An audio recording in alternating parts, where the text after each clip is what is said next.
Selamat datang di Pojok Santai.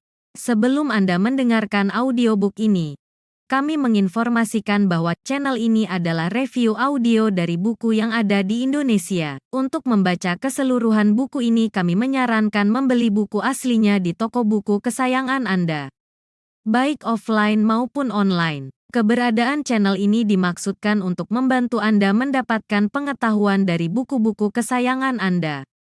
Jangan lupa untuk subscribe, like, dan komen.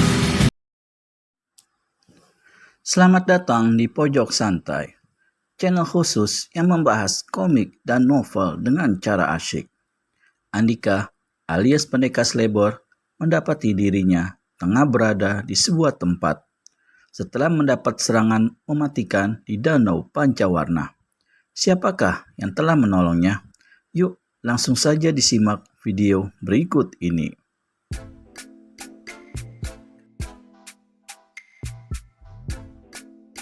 Terabas wanita itu seperti tidak memperdulikan ucapan Andika. Atau memang kau berpura-pura tidak tahu agar dapat menyentuh tubuhku? Andika menggaruk-garuk kepalanya yang tak gatal. Apalagi yang mesti dikatakan kalau menghadapi wanita kenes macam ini. Kenapa aku berada di gubukmu? Tanya Andika lagi. Itu bukan milikku, tapi hanya gubuk terbengkalai di tepi danau ini. Tapi yang penting bisa dimanfaatkan untuk bermalam. Saat wanita tadi acuh. Kemudian dia terlihat asik kembali dengan kailnya. Jadi kenapa aku berada di gubuk itu? Ulang Andika sedikit memperbaiki kalimatnya. Kau sendiri? Kenapa berada di danau ini? Wanita itu balik bertanya tanpa berpaling. Aku? Andika terguguh. Entah kenapa, Pendekar Slebor tak ingat apa-apa lagi tentang kejadian yang kemarin sore dialaminya pun tidak ada di benaknya. Itu sebabnya dia tak mengerti maksud ucapan wanita di depannya. Kenapa aku ada di danau ini? Tanya Andika kebodoh-bodohan. Ucapan Andika yang barusan tentu saja memancing kejengkelan wanita berambut pendek ini. Kau orang dungu atau pemuda pikun sih? Ledek wanita itu memalingkan tubuhnya ke arah Andika. Aku tidak tahu. Aku tidak ingat apa-apa. Apa kau sudi menjelaskan padaku? Pinta Andika.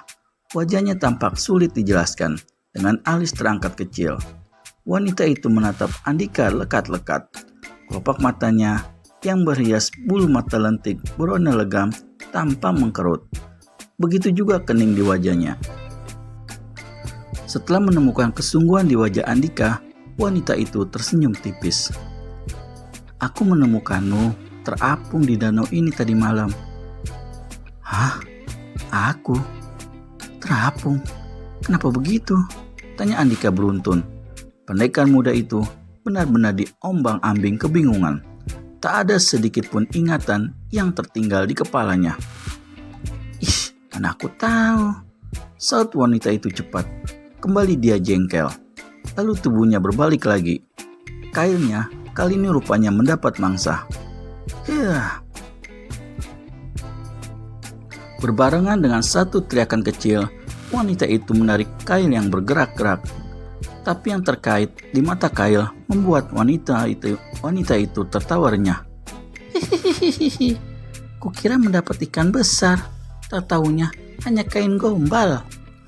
Ujar wanita itu diselingi tawa sambil menggoyang-goyangkan kail yang kini digelayutin kain bercorak catur. Sementara dia sibuk tertawa, Andika malah menatap kain itu dengan penuh perhatian. Kail itu mengingatkannya pada sesuatu, tapi entah apa. Pendekar Slebor sendiri masih samar.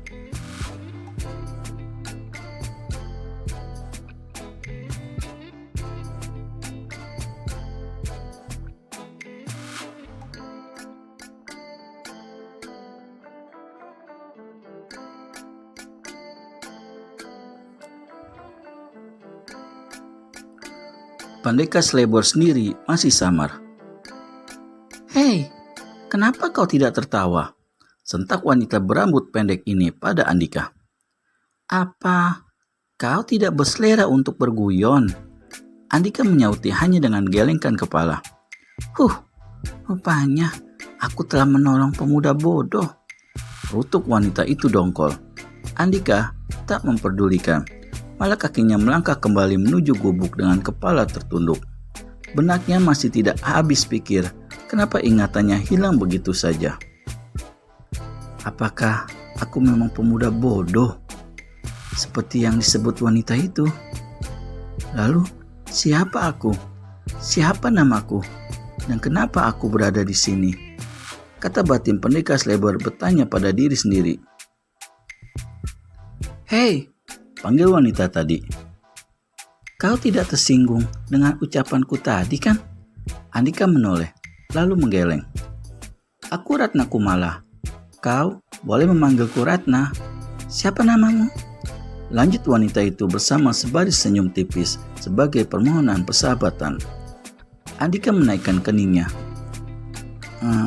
Aku tidak tahu. Jawab pemuda itu perlahan. Ratna Kumala merengut lagi. Nisanak, boleh aku minta kain itu? Pinta Andika. Untuk apa gombal ini? Tukas Ratna Kumala sambil menahan tawa. Aku tidak tahu. Rasanya kain itu ingin kumiliki. Ratna Kumala tertawa. Kali ini lebih nyaring dan terdengar riang. Kau ini bisa menjengkelkan sekaligus lucu. Ambillah.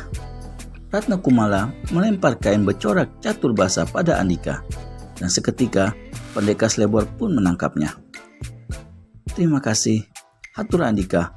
Kemudian pendekar selebar melanjutkan langkahnya, meninggalkan wanita itu. Hei, jangan panggil aku Nisanak lagi ya, apalagi Kisanak. Andika tak menyaut dan terus berjalan sambil terus mengamati kain bercorak catur di tangannya. Desa Ambangan kini telah dibanjiri pendatang dari berbagai daerah. Mereka rata-rata tokoh persilatan, baik dari golongan putih atau hitam, dari kelas bawah hingga kelas atas. Orang-orang itu layaknya semut yang mendatangi gula. Ya, Desa Ambangan belakangan ini menjadi gula bagi seluruh kalangan persilatan. Setelah tersiar kabar tentang benda sakti di dasar danau Pancawarna. Tujuan utama mereka tentu saja untuk mendapatkan benda sakti itu. Di samping, ada pula yang hendak bertemu rekan segolongan yang pada umumnya dilakukan oleh para pendekar golongan putih. Sementara, ada pula yang berniat mencari guru atau menjajal ilmu yang sudah dimiliki. Dan pagi ini, datang lagi 3 orang berpenampilan sangar. Yang seorang adalah laki-laki berwajah penuh brewok kasar. Rambutnya berdiri tegak seperti duri landak. Matanya memancarkan sinar kekejaman dengan alis yang tumbuh samar-samar. Hidungnya pesek, wajahnya yang berbentuk persegi menampakkan rahangnya yang kokoh. Lelaki berperawakan tinggi besar itu dikenal dengan nama Atma Sungsang. Yang berjalan di tengah bernama Kebo Ireng. Jika mendengar namanya, bisa terbayang kalau perawakannya besar dan kekar. Padahal sebaliknya, justru lelaki itu berbadan krempeng dan tubuhnya paling tinggi dibanding 2 temannya. Wajahnya tirus sebagaimana orang kurus. Hidungnya lancip dan matanya cekung. Sejumput jenggot ikut menghiasi wajahnya yang mirip tikus. Yang terakhir bernama Jarjaran. Melihat penampilannya yang mirip Atma Sungsang, sudah bisa dipastikan kalau dia masih bersaudara dengannya. Bedanya, Jarjaran tidak memelihara brewok. Dagunya tampak licin karena sering dipangkas dengan goloknya. Mereka bertiga mengenakan pakaian sewarna hitam. Celananya sebatas lutut. Laki-laki bernama Atma Sungsang menyandang parang berukuran besar pada pinggangnya. Sedangkan Kebo Ireng membawa senjata berbentuk kipas. Ketiga lelaki sangar itu kini memasuki sebuah penginapan. Sebagaimana desa yang dekat bandar, penginapan itu diramaikan oleh para pendatang dari beberapa negeri yang menginap untuk menunggu bongkar muat barang di kapalnya. Namun, mulai 3 hari yang lalu, penginapan ini juga dipenuhi para pendekar yang mengisi kamar demi kamar di sana. Kebo Irang selaku lelaki tertua memasuki ruang tengah penginapan lebih dahulu. Langkahnya terlihat angkuh. Tak beda Atma Sungsang dan jajaran di belakangnya. "Kami pesan 3 kamar," ucap Kebo Irang dingin pada pemilik penginapan di meja penerimaan tamu. "Aduh, sayang sekali tuan. Kami hanya punya sisa 2 kamar," jawab pemilik penginapan ramah. "3," terabas Kebo Irang keras. "Wah, kalau tuan menghendaki 3 kamar, sebaiknya cari di penginapan lain saja. Barangkali ada di sana. Masih banyak kamar, tuan," usul pemilik penginapan sambil tersenyum sopan. "Jangan bertele-tele. Menyediakan 3 kamar atau ditukar nyawamu." Dengan bentakan keras seperti itu, apakah akan terjadi bentrokan? Temukan jawabannya di video selanjutnya hanya di channel Pojok Santai. Segera subscribe dan tekan tombol lonceng untuk mendapat notifikasi video terbaru dari kami. Terima kasih dan sampai bertemu kembali.